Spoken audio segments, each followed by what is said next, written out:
Chapter 5, Step 5, Making the Right Choice.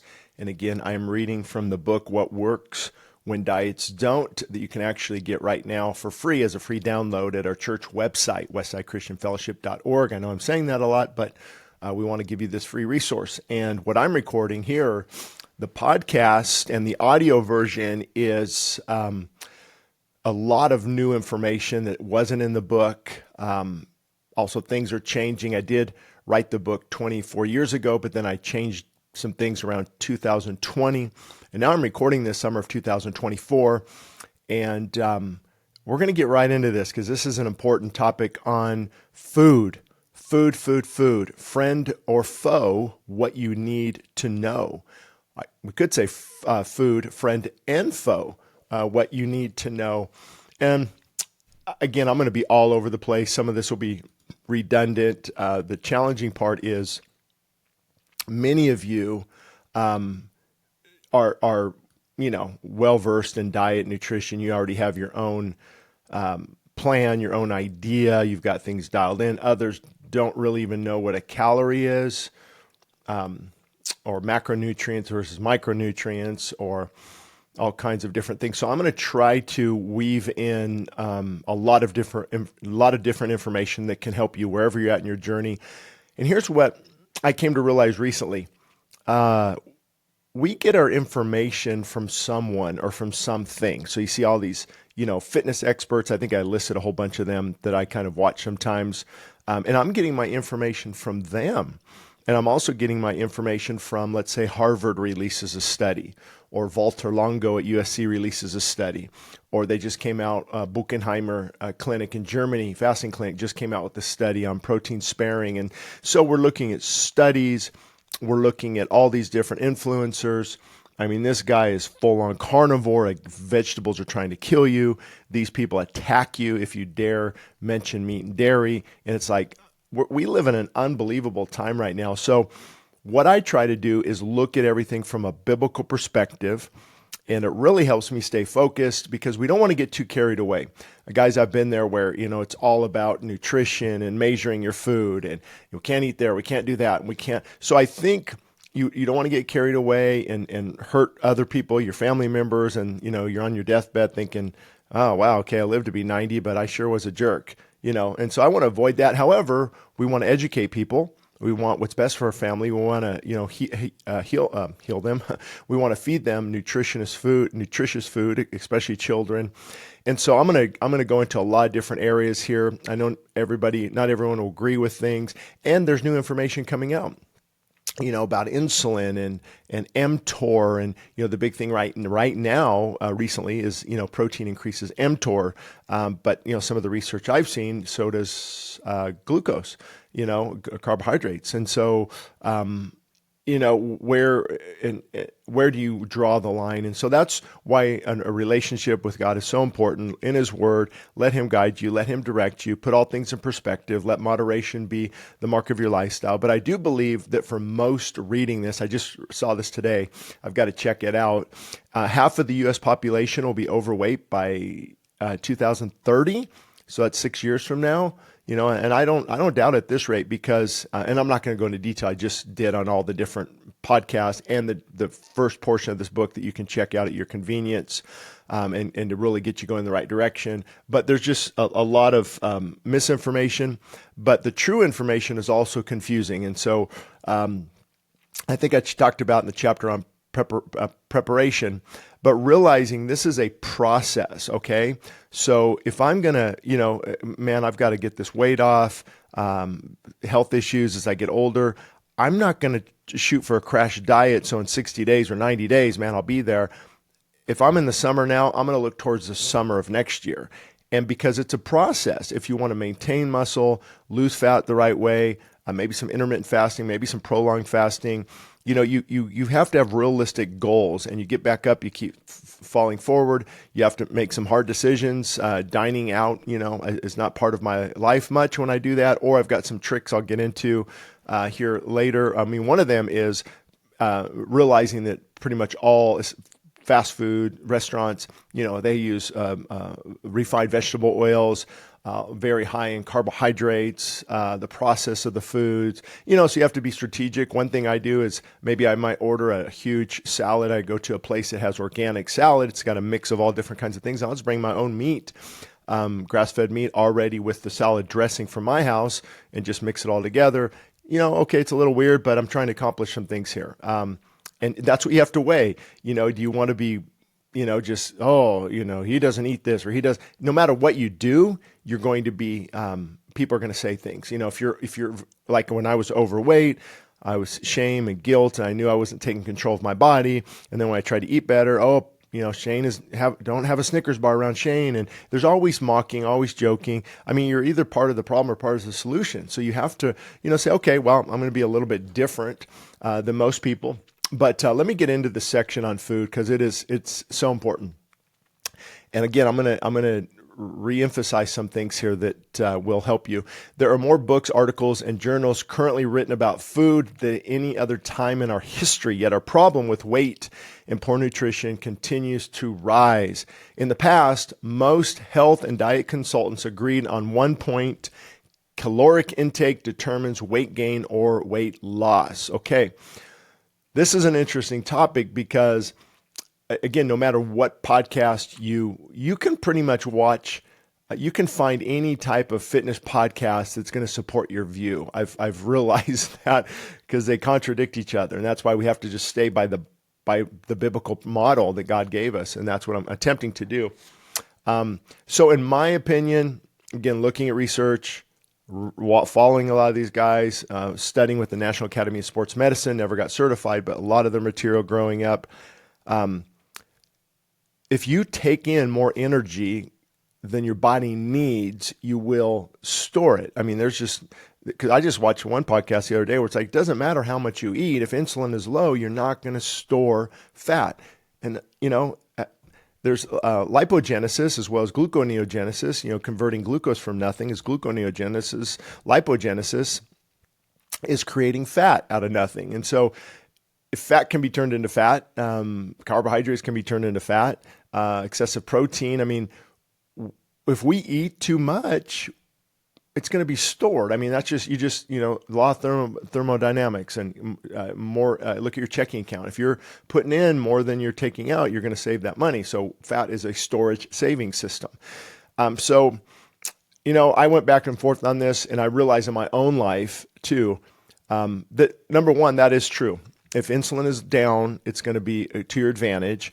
Certain calories. I'll take a bowl of organic brown rice, high in fiber, mixed with some broccoli and a little bit of pepper or something, 250, 300 calories. I'll take that any day over the Snickers bar, not only in relation to the glycemic index load, the nutritional value, because see, I'm giving my body something that's alive and living. The micronutrients are the vitamins, minerals, enzymes, things like that my body actually needs, where the other one, it actually doesn't need much of that. And so the Snickers bar is going to cause me to get hungry, probably with the insulin spike, definitely more inclined to store that fat. And then you'll be seeing things like net carbohydrates. And I don't, I try to be careful in this area because I know there's one product out there. It's like 30 grams. Let's say 40 grams of carbohydrates. Wow, that's a lot for one little thing if you're trying to watch your weight and insulin levels. But then it says only net carbohydrates, 5. I'm like, how did that happen? Well, if you've got 35 grams of fiber.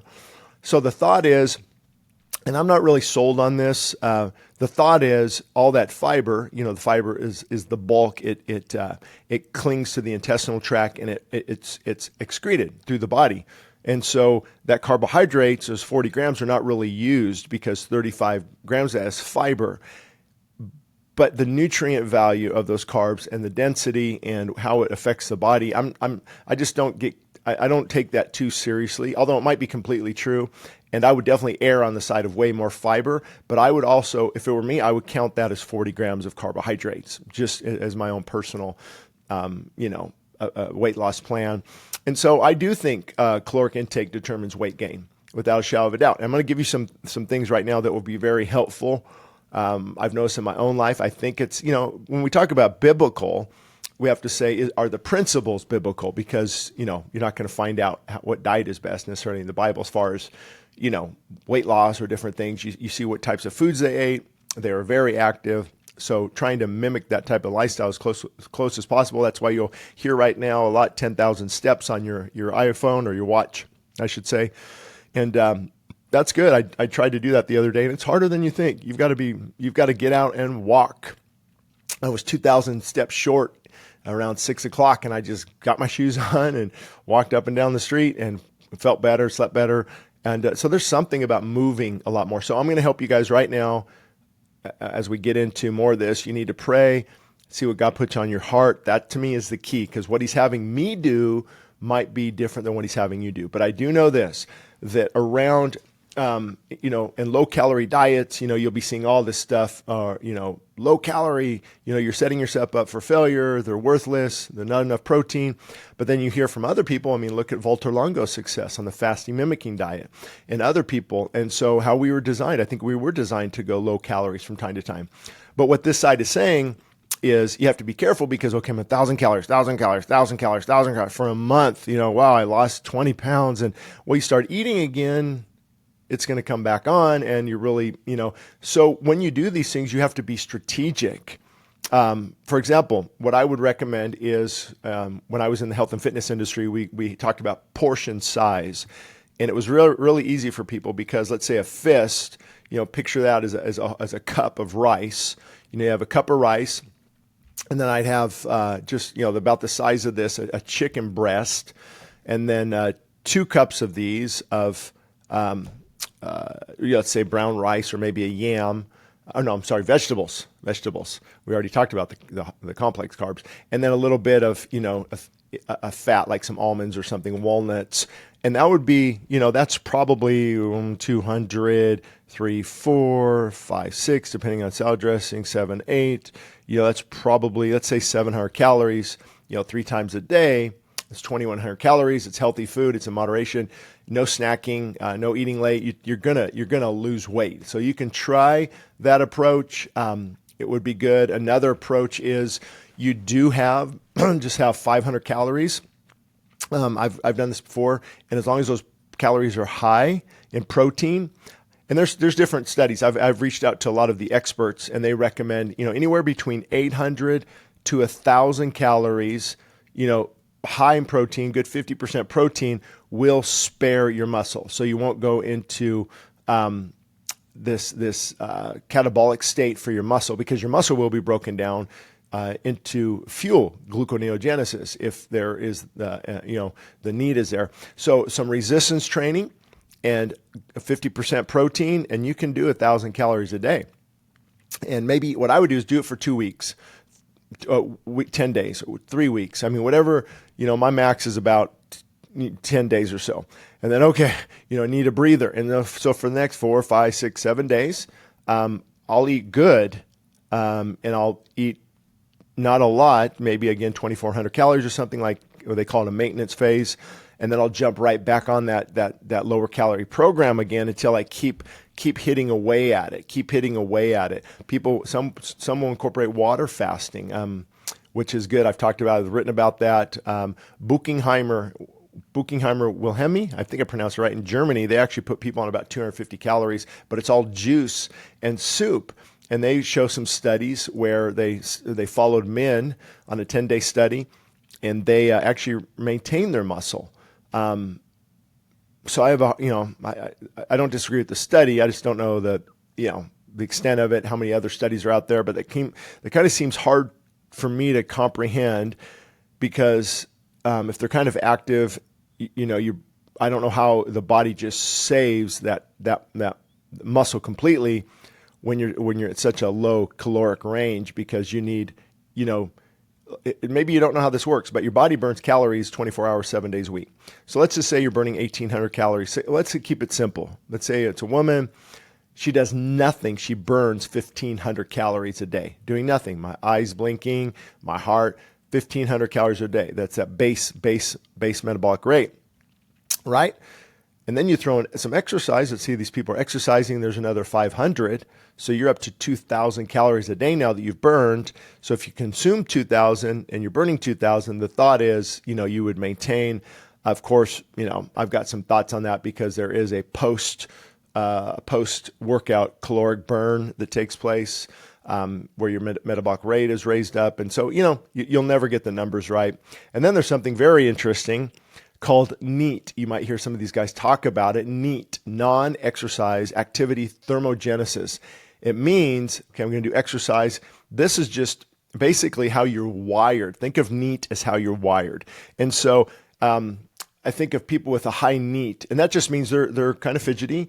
They can't sit down. They're moving more. So their body is burning a lot more calories. I had a friend of mine, we would eat the same and he would remain lean and I wouldn't, but he was kind of fidgety and always, moving and doing and and that burns calories. Let's just think about this. Let's just say they're, a little more active. They like, they're kind of, even like right now, let's say I'm shaking my feet. Shaking my feet, kind of moving more. Even 50 calories more an hour means you're burning 1,200 more calories throughout the day. Well, I guess that wouldn't be because we're all sleeping. So let's say, even 50 calories in your waking hours, you're burning 800 calories.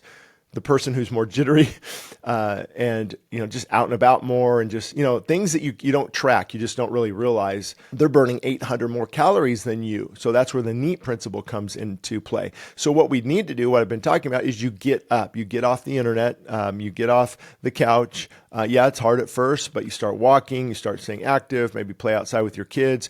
And these little, if you add up 150, 200 calories extra you're burning that you normally wouldn't, over the course of a month, that's a lot. You do the math, times 200 times 30, and that's a lot of extra calories that you're burning. So see, there's a science to this, but there's also a lot of common sense. So back to what I said, 10 minutes ago, caloric intake does matter big time, big time, big time, big time. And we're going to get into that. However, you don't want to micromanage your calories necessarily. That's why I gave you the portion sizes. What to do? Maybe 3 of those meals a day. No snacking. No eating. 3 hours before you go to bed. I can tell a big difference if I eat before I go to bed. The sleep isn't as good and things like that. And then you start getting active. You start exercising. And remember, it takes time.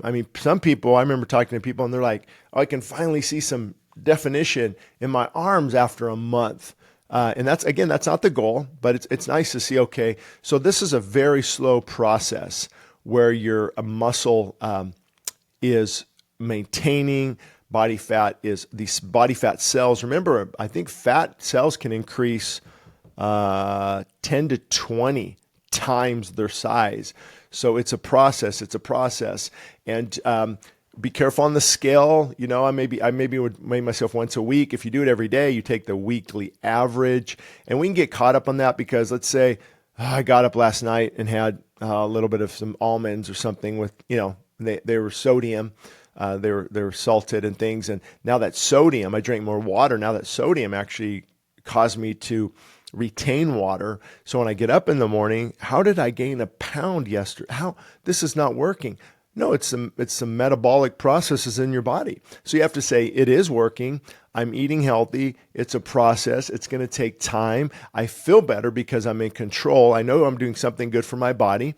I'm going to just keep moving forward, and you'll see, you that pound will come off. And even, there's so many different opinions on how much muscle you can gain. I would say the average person not using, hormone replacement therapy, you're only talking maybe 2-3 pounds in 6 months. People say, "Oh, I must be gaining muscle." Well, you're not going to gain a pound of muscle in a week, just naturally. Now, there's a process. So let's say you're gaining a little bit of muscle, you're losing a lot of some body fat. It's hard to tell, but there's also chemical changes that are taking place in your body. And the electrolytes play a huge role, the sodium, potassium, magnesium, and how they have your body retain water. A gallon of water, what is a gallon of water? 7 pounds. So let's say you're retaining half a gallon. That's why the weight, I don't go by my weight too much. I don't really use it as a gauge. The best thing is actually measurements. You want to measure if you want to measure hips, waist, navel area, maybe around your chest if you can. And you see, oh man, I'm down a quarter inch, or my pants are fitting better. You're going in the right direction. So I just wanted to really hone in on this point. I know I stopped four sentences into the book, but calorie intake matters. The type of food you eat really matters as well, because, and I'm going to, as we go on here, but I know people are going to jump right to the section. I want to give them something right now they can start right now. Of course, for more information, they can download the book for free at the church website. It's on other platforms, but the only place we could get a free link was on our church website. And it'll help you, with the motivation, the preparation that I've been talking about. But you need to know that you can do it. It takes some discipline. You fall forward. So when you look at, okay, this is my lifestyle. I mean, that, health is a fitness is my lifestyle. I might not be a six pack of abs. I might not be a fitness expert, but I'm going to have energy. I'm taking care of my body. I feel better. When I feel better physically, I'm also feeling better spiritually. Okay, this is a process.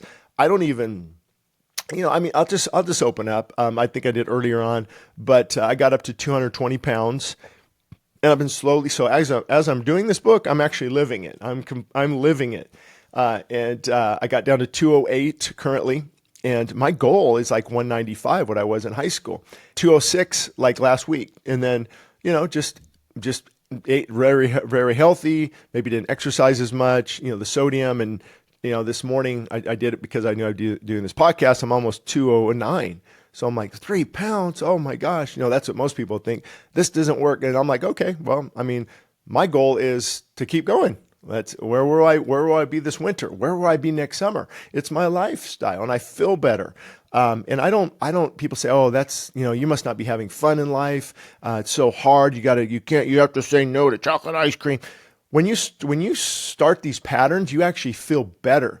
Like I feel great being in control. And I can have a couple scoops of ice cream now and then. And the body's listening to me versus me listening to it and the desires. And I feel better spiritually. And again, when your clothes fit better and you get off some of this, it's just wise. You get off some of this extra weight. It's like I just carried a 20-pound backpack, did some rucking. And man, when I let that thing off, put it on the ground, I felt so much better and just, wow, and that's what it is. It's freeing. We don't need this extra weight. We don't need this extra fat. We need to shed it. And I believe that's biblical, moving more. In some cases, eating less. We don't need to look at, and I also cut out chips and crackers, even healthy ones, because a lot of the healthy ones have refined oil. They will spike your insulin. It's nothing but carbs that have been processed. In the body, I believe the body, you have a half a yam, your body's going to respond to that much different than same amount of calories, chips, organic chips, it's completely different. So that really helped me as well. And I'll continue to report on my journey as I'm recording this book. But that is the key. Portion sizes, what I just said, maybe try 3 meals a day, those portion sizes. And if you have a snack, don't freak out. Oh, well, you get back on track. Doesn't matter. And you add walking to your life, walk the dogs, push the kids in a cart, sign up for some sport, join a local gym if you feel led to do that. We want to make sure it's not an obsession, but it's a passion. Big difference. Not an obsession, but a passion. And as I unpack this chapter, we're going to talk a lot more about that, and I'm hoping it can help get you on the right footing as we move forward.